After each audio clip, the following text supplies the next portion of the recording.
অবৈধ অভিবাসনের বিরুদ্ধে ট্রাম্প প্রশাসনের গ্রহণ করা কঠোর ব্যবস্থার অংশ হিসেবে একটি সরকারি নির্দেশনায় শিক্ষার্থী ও সাংবাদিকদের ভিসার মেয়াদ সীমিত করছে।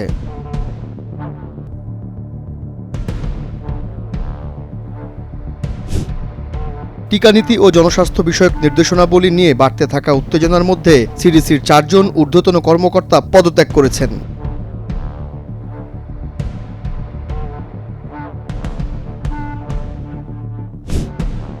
দক্ষিণ কোরিয়ার প্রেসিডেন্টকে হোয়াইট হাউসে স্বাগত জানানোর সময় ট্রাম্প সাংবাদিকদের কাছে উত্তর কোরিয়ার নেতার সঙ্গে এবছরই বৈঠক করার ইচ্ছা প্রকাশ করেন, কিন্তু উত্তর কোরিয়া তাৎক্ষণিক এ নিয়ে কোনো সাড়া দেয়নি।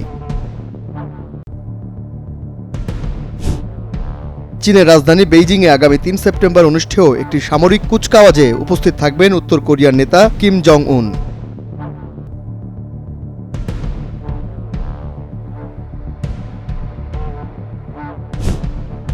রাশিয়াকে চাপে ফেলে ইউক্রেনেই যুদ্ধ শেষে বাধ্য করতে দেশটির ব্যবসায়িক মিত্রদের ওপর নিষেধাজ্ঞা আরোপকে সমর্থন দিয়েছেন এই মার্কিনিরা।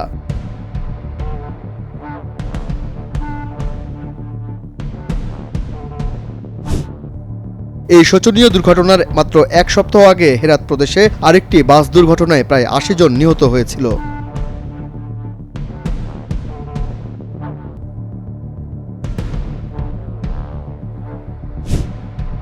চীনের সম্ভাব্য হুমকি নিয়ে অস্ট্রেলিয়াকে সতর্ক করেছে তাইওয়ান। অস্ট্রেলিয়ার প্রধানমন্ত্রী অ্যান্থনি আলবানিজকে এই সতর্কবার্তা দিয়েছে তাইওয়ান।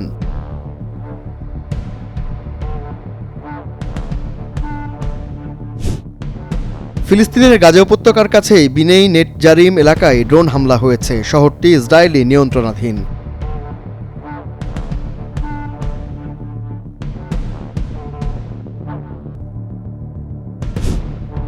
আমিরাতের প্রধানমন্ত্রী শেখ মোহাম্মদ বিন রাশিদ আল মাকতুমের কন্যা শেখা মাহারা র্যাপার ফ্রেঞ্চ মন্টানার সঙ্গে বাগদানের ঘোষণা দিয়েছেন।